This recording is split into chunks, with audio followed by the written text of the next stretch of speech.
Active से passive में बदलने का तरीका। सो हे एवरीवन, क्या आप लोगों को भी एक्टिव से पैसिव में बदलने में डर लगता है, बहुत मुश्किल लगता है? सो बिल्कुल भी टेंशन मत लीजिए, क्योंकि आज की क्लास में मैं आप लोगों के लिए लेकर आ गई हूँ एक गोल्डन ट्रिक, जिसकी हेल्प से आप सेंटेंसेस को एक्टिव से पैसिव में बहुत ही आसानी से चेंज कर पाएंगे, वो भी मात्र 2 सेकेंड्स में। जी बिल्कुल, बस शर्त इतनी है कि आज की क्लास में मैं आप लोगों को जो भी ट्रिक बताने वाली हूँ उसे आप लोगों को बहुत ही ध्यान से देखना है और समझना है। तो चलिए स्टार्ट कर लेते हैं आज की ये धमाकेदार क्लास। तो सबसे पहले थोड़ा समझ लेते हैं कि एक्टिव वॉइस और पैसिव वॉइस क्या होते हैं। देखिए, एक्टिव वॉइस का मतलब होता है जिसमें फोकस सब्जेक्ट पर होता है, सब्जेक्ट यानी काम को करने वाला। जैसे मम्मी खाना बनाती हैं, राम आम खाता है, वो क्रिकेट खेलता है। तो इन सभी सेंटेंसेस में सब्जेक्ट को सबसे पहले लिखा गया है, यानी कि ये एक्टिव वॉइस है और इसमें जो फोकस है वो सब्जेक्ट पे है, कर्ता पे है। अब अगर एक्टिव वॉइस ये होता है तो फिर पैसिव वॉइस क्या होता है? देखिए, पैसिव वॉइस कुछ नहीं होता है, किसी भी बात को कहने का दूसरा तरीका होता है बस। देखिए, एक्टिव वॉइस में आप लोगों ने देखा कि फोकस सब्जेक्ट पर होता है, यानी कि काम करने वाले पर। अब सोचिए, अगर आपको सेम बात ही कहनी है लेकिन अलग तरीके से कहनी है, तो आप क्या फोकस सब्जेक्ट पर ही रखेंगे? बिल्कुल नहीं, यहाँ पे फोकस हम करेंगे काम पर, ना कि काम करने वाले पर। तो पैसिव वॉइस का कुल मिलाकर मतलब यही होता है कि फोकस हमारा काम पर होता है, सब्जेक्ट पर नहीं।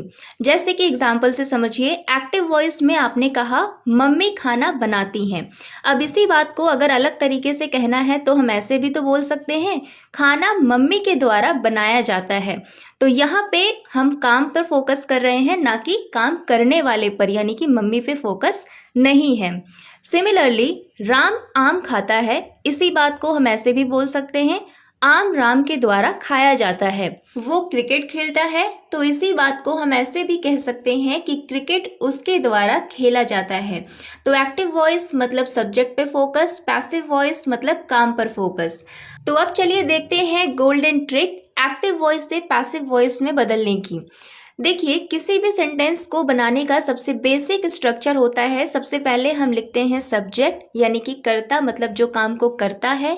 उसके बाद हम लिखते हैं वर्ब यानी कि क्रिया, मतलब जो काम हो रहा है। और सबसे लास्ट में हम लिखते हैं ऑब्जेक्ट। ये जो सेंटेंस का स्ट्रक्चर लिखा गया है ना, ये है आपका एक्टिव वॉइस।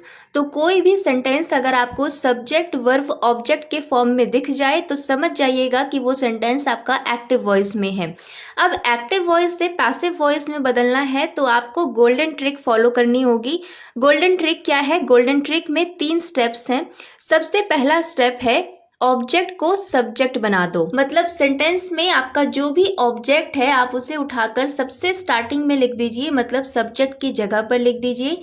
अब स्टेप 2 में आप लोगों को हेल्पिंग वर्ब के साथ वर्ब की थर्ड फॉर्म लगानी है। देखिए, यहाँ पे आप जो हेल्पिंग वर्ब लगाएंगे ना, वो टेंस के अकॉर्डिंग लगाएंगे। सेंटेंस जिस भी टेंस में होगा उसी टेंस के अकॉर्डिंग हेल्पिंग वर्ब लगाएंगे आप। तो टेंस के अकॉर्डिंग कब कौन सी हेल्पिंग वर्ब लगानी है ये अभी मैं आपको आगे बताऊंगी। और वर्ब की थर्ड फॉर्म तो फिक्स है। एक्टिव वॉइस से जब भी पैसिव वॉइस में कन्वर्ट करते हैं आप, तो वर्ब की थर्ड फॉर्म आएगी ही आएगी, चाहे आपका हेल्पिंग वर्ब कोई भी हो, प्रेजेंट हो, पास्ट हो, फ्यूचर हो, कुछ भी हो, वर्ब की थर्ड फॉर्म आपको लिखनी है, ये मैंडेटरी है। अब देखिए स्टेप नंबर 3। स्टेप नंबर 3 में आपको सब्जेक्ट को ऑब्जेक्ट बनाना है। मतलब सब्जेक्ट बन जाएगा आपका ऑब्जेक्ट, और जब ये ऑब्जेक्ट बनेगा तो पैसिव वॉइस में आप इसे बाय लगाकर लिखेंगे। तो ट्रिक बिल्कुल क्लियर अपने दिमाग में बैठा लीजिए कि जो सब्जेक्ट सबसे स्टार्टिंग में आता है एक्टिव वॉइस में, वो सबसे लास्ट में चला जाता है पैसिव वॉइस में बाय के साथ, और जो ऑब्जेक्ट सबसे लास्ट में आता है एक्टिव वॉइस में, वो सबसे पहले आ जाता है पैसिव वॉइस में। तो इसका मतलब ये हुआ कि एक्टिव वॉइस में जो आपका ऑब्जेक्ट होता है वही आपका सब्जेक्ट बन जाता है पैसिव वॉइस में, और एक्टिव वॉइस में जो आपका सब्जेक्ट होता है वो आपका ऑब्जेक्ट बन जाता है पैसिव वॉइस में। बिल्कुल उल्टा हो जाता है। और बीच में आप लगाएंगे हेल्पिंग वर्ब के साथ वर्ब की थर्ड फॉर्म, और वर्ब की थर्ड फॉर्म मैंडेटरी है, सभी सेंटेंसेस में रहेगी रहेगी ही रहेगी। अब सबसे इम्पोर्टेंट चीज होती है कि कब कौन सी हेल्पिंग वर्ब्स लगानी है, क्योंकि ये सारा का सारा खेल हेल्पिंग वर्ब्स का ही होता है। क्योंकि सब्जेक्ट को ऑब्जेक्ट बनाना है, ऑब्जेक्ट को सब्जेक्ट बनाना है, बाई के साथ में सब्जेक्ट लिखना है, वर्ब की थर्ड फॉर्म लिखनी है। इतनी बात तो सबको पता होती है, लेकिन कब कौन सी हेल्पिंग वर्ब लगानी है यही चीज़ सबसे ज़्यादा कंफ्यूज करती है। तो देखिए, अगर आप एक्टिव से पैसिव बना रहे हैं तो सबसे पहले इस चीज़ को समझिए कि टाइम नहीं बदलता है जब आप एक्टिव से पैसिव में चेंज करते हैं। मतलब सेंटेंस अगर आपका प्रेजेंट में है तो पैसिव में भी सेंटेंस प्रेजेंट में ही रहेगा। अगर पास्ट में है, पैसिव बनाएंगे तो उसका पैसिव पास्ट में ही बनेगा। और ठीक इसी तरह से अगर आपका सेंटेंस फ्यूचर में है तो उसका पैसिव भी फ्यूचर में ही बनेगा। ठीक है, तो यहाँ पे मैं आपको हेल्पिंग वर्ब्स कैटेगरी वाइज बताऊंगी। तो सबसे पहली कैटेगरी आती है इंडेफिनिट टेंस की। और इंडेफिनिट टेंस में आप लोगों को पता होगा 3 टाइप के टेंसेस होते हैं, present indefinite, past indefinite and future indefinite. तो अगर आपका सेंटेंस प्रेजेंट इंडेफिनिट टेंस में है तो पैसिव बनाते टाइम आप हेल्पिंग वर्ब के तौर पे लगाएंगे इज एम आर। और अगर पास्ट इंडेफिनिट टेंस में है तो उसका पैसिव बनाते टाइम हेल्पिंग वर्ब्स आएंगी वॉज या वर। और अगर फ्यूचर इंडेफिनिट टेंस में है तो वहाँ पे आप हेल्पिंग वर्ब लगाएंगे पैसिव वॉइस में विल बी। अब देखिए, नेक्स्ट कैटेगरी है कॉन्टिन्यूअस टेंस की। और कॉन्टिन्यूअस टेंस में भी 3 टाइप होते हैं, present continuous, past continuous and future continuous. तो एक्टिव से पैसिव बनाते टाइम अगर आपका सेंटेंस कॉन्टिन्यूअस टेंस में है तो एक चीज तो फिक्स है, बीइंग। क्यों? क्योंकि बीइंग वर्ब की 4th फॉर्म यानी कि आईएनजी फॉर्म होती है। और कॉन्टिन्यूअस टेंस में चाहे प्रेजेंट कॉन्टिन्यूअस हो, पास्ट कॉन्टिन्यूअस हो या फ्यूचर कॉन्टिन्यूअस, किसी भी तरह के कॉन्टिन्यूअस टेंस में वर्ब की आईएनजी फॉर्म लिखना मैंडेटरी होता है। इसीलिए यहाँ पे बीइंग को फिक्स किया गया है। अब आप लोगों को पता होगा कि जब हम कॉन्टिन्यूअस टेंस में सेंटेंस को बनाते हैं तो हम सिर्फ वर्ब के 4th फॉर्म यानी कि वर्ब की आईएनजी फॉर्म थोड़ी ना लिखते हैं। हम उसके पहले क्या लगाते हैं, is am are, was were या फिर विल बी, है ना। तो यहाँ पे भी आप सिर्फ बीइंग नहीं लगाएंगे, बल्कि इसके पहले अगर आपका सेंटेंस प्रेजेंट कॉन्टिन्यूअस टेंस में है तो इज एम आर लगाएंगे, पास्ट कॉन्टिन्यूअस टेंस में है तो वॉज वर लगाएंगे और उसके बाद बीइंग। एक चीज यहाँ पे ध्यान दीजिएगा कि फ्यूचर कॉन्टिन्यूअस टेंस का पैसिव नहीं बनता है। मतलब कोई सेंटेंस अगर फ्यूचर कॉन्टिन्यूअस टेंस में है तो उसका पैसिव आप नहीं बनाएंगे, उसका पैसिव नहीं बन सकता। अब नेक्स्ट कैटेगरी है परफेक्ट टेंस की। तो एक्टिव से पैसिव बनाते टाइम अगर सेंटेंस आपका परफेक्ट टेंस में है तो एक चीज फिक्स होगी यहाँ पे, वो होगी बीन। अच्छा, अब किसी का सवाल ये भी हो सकता है कि हम यहाँ पे बीन को ही फिक्स क्यों कर रहे हैं। क्योंकि देखिए, जब हम परफेक्ट टेंस में सेंटेंस को बनाते हैं, फिर चाहे सेंटेंस किसी भी परफेक्ट टेंस में क्यों ना हो, चाहे प्रेजेंट परफेक्ट हो, चाहे पास्ट परफेक्ट हो या फिर फ्यूचर परफेक्ट टेंस, आप हर परफेक्ट टेंस में वर्ब की 3rd फॉर्म लगाते हैं ना।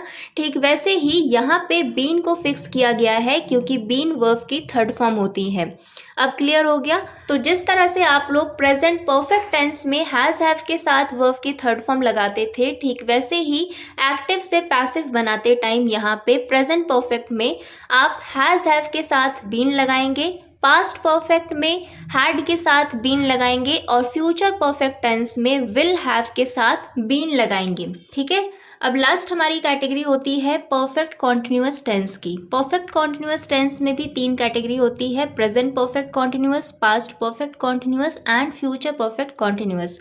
देखिए, अगर आपको परफेक्ट कॉन्टिन्यूअस टेंस का सेंटेंस दिया जाए और कहा जाए कि इसका एक्टिव से पैसिव में कन्वर्ट करिए, तो आप लोगों को टेंशन लेने की बिल्कुल भी जरूरत नहीं है, क्योंकि परफेक्ट कॉन्टिन्यूअस टेंस का पैसिव बनता ही नहीं है। जी हाँ, चाहे प्रेजेंट हो, पास्ट हो या फ्यूचर हो, कोई भी परफेक्ट कॉन्टिन्यूअस टेंस अगर आपको दिया जाता है तो आपको उसका पैसिव बनाना ही नहीं होता है, क्योंकि उसका पैसिव बनता ही नहीं है। तो टोटल हमारे टेंसेस होते हैं 12, जिनमें से सिर्फ और सिर्फ 8 के ही पैसिव बनते हैं, 8 के ही पैसिव आप लोगों को बनाने हैं। बाकी जो हमारे 4 टेंसेस होते हैं उनका पैसिव नहीं बनता है। कौन कौन से टेंसेस के पैसिव नहीं बनते हैं? देखिए, परफेक्ट कॉन्टिन्यूअस टेंस में तो तीनों के ही नहीं बनेंगे, प्रेजेंट, पास्ट, फ्यूचर तीनों के ही नहीं बनते हैं। और कॉन्टिन्यूअस टेंस में सिर्फ फ्यूचर कॉन्टिन्यूअस टेंस का पैसिव नहीं बनता है, बाकी प्रेजेंट कॉन्टिन्यूअस और पास्ट कॉन्टिन्यूअस टेंस का पैसिव बनता है। तो ये पूरी लिस्ट है हेल्पिंग वर्ब्स की। कब कौन सी हेल्पिंग वर्ब लगानी है वो यहाँ पे आप लोग देख पा रहे होंगे, इसका स्क्रीनशॉट ले लीजिएगा। अब चलिए करते हैं प्रैक्टिस। तो सबसे पहला सेंटेंस है आई कुक फूड, मतलब मैं खाना पकाती हूँ। अब इस सेंटेंस को अगर आपको पैसिव वॉइस में कन्वर्ट करना है तो कैसे करेंगे? तो गोल्डन रूल का सबसे पहला स्टेप याद रखिए, जो भी आपके सेंटेंस का ऑब्जेक्ट है उसे आप सब्जेक्ट बना दीजिए, मतलब सेंटेंस के सबसे स्टार्टिंग में लिख दीजिए। अब यहाँ पे ऑब्जेक्ट क्या है? फूड, तो फूड आ जाएगा सबसे स्टार्टिंग में। अब इसके बाद सेकेंड स्टेप में हमें हेल्पिंग वर्ब के साथ वर्ब की थर्ड फॉर्म लगानी है। तो ये सेंटेंस हमारा प्रेजेंट इंडेफिनिट टेंस में है, और प्रेजेंट इंडेफिनिट टेंस में हेल्पिंग वर्ब कौन कौन सी होती हैं? इज, एम और आर। तो यहाँ पे सब्जेक्ट है फूड, जिसके अकॉर्डिंग हेल्पिंग वर्ब आ जाएगी इज, क्योंकि इज सिंगुलर सब्जेक्ट के साथ आता है, आर आता है प्लूरल्स के साथ, और एम आता है सिर्फ आई के साथ। तो फूड क्योंकि सिंगुलर सब्जेक्ट है इसीलिए यहाँ पे इज आ जाएगा, और इसके बाद कुक की थर्ड फॉर्म आ जाएगी कुक्ड। और स्टेप नंबर 3 में हमें सब्जेक्ट को ऑब्जेक्ट बनाना होता है, मतलब जो सब्जेक्ट सबसे स्टार्टिंग में लिखा गया है उसे सबसे लास्ट में लिखना होता है बाई के साथ। तो जब आई ऑब्जेक्ट की जगह पे आता है तो ये आई नहीं रहता है, तब ये बन जाता है मी। तो यहाँ पे कंप्लीट सेंटेंस बन जाएगा फूड इज कुक्ड बाई मी, मतलब खाना मेरे द्वारा पकाया जाता है। अब जिस तरह से यहाँ पे आई मी बन गया, वैसे ही अगर आपके सेंटेंस में कोई और सब्जेक्ट आ जाए जैसे ही, शी, इट या दे, तब वो क्या बनेंगे वो भी आपके लिए जानना इंपॉर्टेंट है ना, क्योंकि आपको चेंज करके ही लिखना है, सब्जेक्ट को ऑब्जेक्ट बनाकर ही लिखना है पैसिव वॉइस में। तो इसकी चार्ट देख लीजिए। तो देखिए एक्टिव वॉइस में अगर आपका सब्जेक्ट आई है तो पैसिव वॉइस में जब ये ऑब्जेक्ट बनेगा तो ये मी में बदल जाएगा। ठीक इसी तरह से वी बदल जाता है अस में, ही बदल जाता है हिम में, शी बदल जाता है हर में, और दे बदल जाता है देम में। तो ये सभी के सभी एक्टिव से पैसिव में बदलते टाइम चेंज हो जाते हैं, बस यू और इट नहीं बदलते हैं। मतलब एक्टिव वॉइस में अगर सब्जेक्ट यू है तो पैसिव बनाते टाइम जब ये ऑब्जेक्ट बनेगा तब भी ये यू ही रहेगा, और इसी तरह से अगर आपका सब्जेक्ट इट है तो जब इट ऑब्जेक्ट बनता है पैसिव वॉइस में तब इट ही रहता है, बदलता नहीं है। तो एक्टिव से पैसिव वॉइस में कन्वर्ट करना कोई रॉकेट साइंस नहीं है, बस क्रिस क्रॉस का खेल है। मतलब सेंटेंस में जो सबसे लास्ट में आया है उसे उठाकर सबसे स्टार्टिंग में लिख दीजिए, और जो सबसे स्टार्टिंग में आया है उसे उठाकर सबसे लास्ट में लिख दीजिए, और बीच में हेल्पिंग वर्ब के साथ वर्ब की थर्ड फॉर्म लगा दीजिए। कब कौन सी हेल्पिंग वर्ब आएगी वो भी मैं आपको बता चुकी हूँ, और जब सब्जेक्ट ऑब्जेक्ट बनता है तब किस में बदलता है ये भी अभी हम लोग देख चुके हैं। तो अब चलिए कर लेते हैं कुछ और सेंटेंसेस की प्रैक्टिस, जैसे कि दे वर प्लेइंग क्रिकेट, मतलब वे क्रिकेट खेल रहे थे। अब इसका पैसिव बनाना है तो सबसे पहले सेंटेंस के लास्ट में जो चीज़ लिखी गई है उसे उठाकर सबसे स्टार्टिंग में लिख देंगे, मतलब क्रिकेट को उठाकर सबसे स्टार्टिंग में लिख देंगे, क्योंकि ये क्या है? ये ऑब्जेक्ट है। और स्टेप नंबर 1 मैंने क्या बताया था कि ऑब्जेक्ट बन जाता है सब्जेक्ट। तो अब क्रिकेट बन गया सब्जेक्ट। अब जो चीज़ सेंटेंस के सबसे स्टार्टिंग में लिखी गई है उसे सेंटेंस के सबसे लास्ट में लिख देना है हमें, मतलब सब्जेक्ट को ऑब्जेक्ट बनाना है, और किसके साथ लिखना है? बाई के साथ। तो सब्जेक्ट यहाँ पे दे है, तो दे जब ऑब्जेक्ट में बदलता है तो किस में बदल जाता है? देम में। तो यहाँ पे हम लिखेंगे बाई देम। अब बीच का जो पोर्शन होता है, मतलब हेल्पिंग वर्ब के साथ वर्ब की थर्ड फॉर्म, यही मेन काम होता है जो आपको करना है। तो यहाँ पे देखिए सेंटेंस पास्ट कॉन्टिन्यूअस टेंस में है, क्योंकि वर के साथ में वर्ब की आईएनजी फॉर्म आई है ना। तो जब भी हमारा सेंटेंस कॉन्टिन्यूअस टेंस में होता है तो हम बीइंग लगाते हैं। अब अगर प्रेजेंट कॉन्टिन्यूअस टेंस में है तो इज एम आर के साथ बीइंग लगाएंगे, अगर पास्ट कॉन्टिन्यूअस टेंस में है तो वॉज वर के साथ में बीइंग लगाएंगे। तो यहाँ पे सब्जेक्ट क्रिकेट है तो इसके अकॉर्डिंग आ जाएगा वॉज बीइंग, और इसके साथ में वर्ब की थर्ड फॉर्म आ जाएगी प्लेड। तो पूरा सेंटेंस बन जाएगा cricket was being played by them, उनके द्वारा क्रिकेट खेला जा रहा था। इसी तरह से ही क्लीन्ड द रूम, मतलब उसने कमरा साफ किया। तो इसका पैसिव कैसे बनेगा? तो इसका पैसिव बनाने के लिए आपको सबसे पहले ऑब्जेक्ट को सब्जेक्ट बनाना होगा, यानी कि जो द रूम सबसे लास्ट में लिखा गया है उसे उठाकर सबसे स्टार्टिंग में लिखना होगा, और जो सब्जेक्ट सबसे स्टार्टिंग में आया है उसे उठाकर सबसे लास्ट में लिखना होगा। तो जब ही ऑब्जेक्ट बनने का काम करेगा तो किस में बदल जाएगा? हिम में। तो यहाँ पे हम लिखेंगे बाय हिम, अब क्योंकि ये सेंटेंस पास्ट इंडेफिनिट टेंस में है तो यहाँ पे हेल्पिंग वर्ब या तो वॉज आएगी या फिर वर। अब क्योंकि सब्जेक्ट यहाँ पे द रूम है यानी कि सिंगुलर सब्जेक्ट है तो इसके अकॉर्डिंग वॉज आ जाएगा और वर्ब की थर्ड फॉर्म आ जाएगी क्लीन्ड। तो सेंटेंस बन जाएगा the room was cleaned by him, कमरा उसके द्वारा साफ किया गया। अब देखिए अगर किसी को यहाँ पे यही नहीं पता कि सेंटेंस किस टेंस में है तब वो एक्टिव से पैसिव में कन्वर्ट कर ही नहीं पाएंगे, क्योंकि एक्टिव से पैसिव में कन्वर्ट करने के लिए आपको बेसिक टेंसेस की नॉलेज होनी चाहिए। आपको एटलीस्ट इतना पता होना चाहिए कि सेंटेंस किस टेंस में है। बाकी कन्वर्ट करते टाइम कौन सी हेल्पिंग वर्ब लगेगी ये तो मैं आपको बता चुकी हूँ। तो इसीलिए अगर किसी को टेंस नहीं आता है तो सबसे पहले जाकर टेंस कंप्लीट करिए। टेंसेस पे भी मैंने वीडियोस बना रखी हैं, उस प्लेलिस्ट का लिंक मैं आई बटन पे या फिर डिस्क्रिप्शन बॉक्स में दे दूंगी, जिसे भी देखना है वो जाकर देख सकते हैं। बिल्कुल डिटेल में समझाया गया है। तो चलिए अब कुछ और एग्जांपल्स देख लेते हैं। जैसे they will complete the work, मतलब वे काम पूरा करेंगे। इसका जब आप पैसिव बनाएंगे तो सेंटेंस बनेगा the work will be completed by them, मतलब सेंटेंस के लास्ट में जो चीज़ लिखी हुई थी यानी कि ऑब्जेक्ट, वो पैसिव बनाते टाइम बन गया सब्जेक्ट। तो द वर्क सबसे स्टार्टिंग में आ गया और एक्टिव वॉइस में जो सबसे स्टार्टिंग में लिखा गया था सब्जेक्ट, वो पैसिव बनाते टाइम सबसे लास्ट में आ गया और किस में बदल गया, देम में। और क्योंकि ये सेंटेंस हमारा फ्यूचर इंडेफिनिट टेंस में है इसीलिए विल बी हेल्पिंग वर्ब के साथ वर्ब की थर्ड फॉर्म आई है कंप्लीटेड। तो कंप्लीट सेंटेंस बन गया पैसिव वॉइस में the work will be completed by them, मतलब काम उनके द्वारा पूरा किया जाएगा। इसी तरह से शी इज वॉशिंग क्लोथ्स, मतलब वो कपड़े धो रही है। पैसिव बनाएंगे तो बन जाएगा sentence clothes are being washed by her. Clothes यहाँ पे ऑब्जेक्ट था जो कि सबसे लास्ट में लिखा गया था, लेकिन पैसिव बनाते टाइम इसी ऑब्जेक्ट को हमें सबसे स्टार्टिंग में लिखना होता है तो ये बन जाता है सब्जेक्ट। तो क्लोथ्स आ गया सबसे स्टार्टिंग में, सब्जेक्ट है शी जो कि सबसे लास्ट में आ जाएगा बाई के साथ में। तो शी किस में बदल जाएगा, ऑब्जेक्ट बनेगा तो हर में, तो इसलिए लिखा गया है बाई हर। और क्योंकि सेंटेंस हमारा प्रेजेंट कॉन्टिन्यूअस टेंस में है तो पैसिव बनाते time helping verb is am are के साथ में बीइंग आएगी। और क्योंकि सब्जेक्ट यहाँ पे क्लोथ्स है, मतलब प्लूरल सब्जेक्ट है, एक से ज़्यादा है, इसीलिए यहाँ पे आर बीइंग आ जाएगा और इसके बाद वर्ब की थर्ड फॉर्म आएगी वॉश्ड। तो सेंटेंस हो जाएगा clothes are being washed by her, मतलब कपड़े उसके द्वारा धोए जा रहे हैं। I have finished the work, मतलब मैंने काम पूरा कर लिया है। अब इसका पैसिव बनेगा तो सेंटेंस बन जाएगा the work has been finished by me. The work जो कि सबसे लास्ट में लिखा हुआ था यानी कि ऑब्जेक्ट था, पैसिव बनाते टाइम वो बन गया सब्जेक्ट, मतलब सबसे स्टार्टिंग में आ गया। आई जो कि सब्जेक्ट था, पैसिव वॉइस में ये ऑब्जेक्ट बन गया और सबसे लास्ट में आ गया और किस में बदल गया, मी में।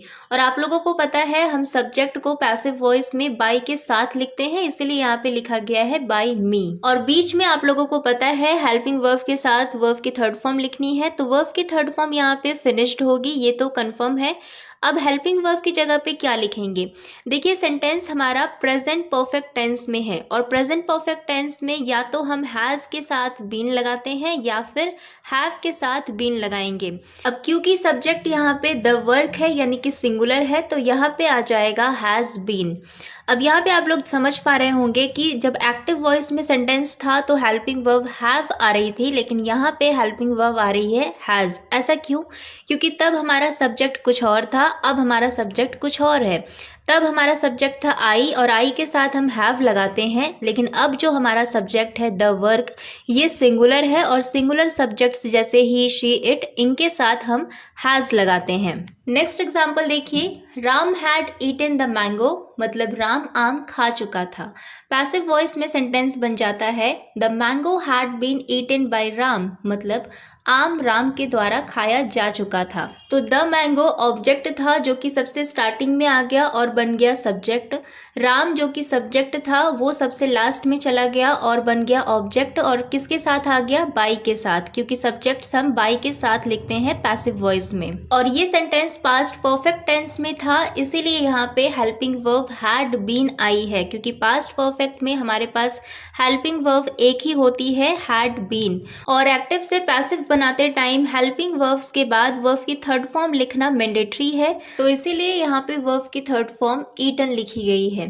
ठीक है, अब एक और एग्जाम्पल देख लीजिए फ्यूचर परफेक्ट टेंस का। सेंटेंस है she will have completed the work, यानी कि वो काम पूरा कर चुकी होगी। पैसिव वॉइस में सेंटेंस बनेगा the work will have been completed by her. तो देखिए क्योंकि सेंटेंस हमारा फ्यूचर परफेक्ट टेंस में है और फ्यूचर परफेक्ट टेंस में हमारे पास सिर्फ एक ही हेल्पिंग वर्ब होती है विल हैव बीन, इसीलिए यहाँ पे विल हैव बीन के साथ में वर्ब की थर्ड फॉर्म कंप्लीटेड आई है और सब्जेक्ट और ऑब्जेक्ट की अदला बदली करनी है वो तो आपको पता ही है।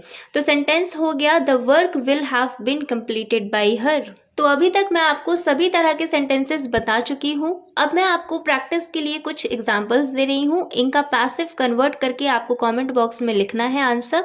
और गाइस अगर आपको वीडियो पसंद आई हो तो बस आपको एक ही काम करना है, आपको ज़्यादा से ज़्यादा लोगों तक इस वीडियो को पहुँचाना है, इस वीडियो को अपने फैमिली फ्रेंड्स में शेयर करना है। Thanks for watching.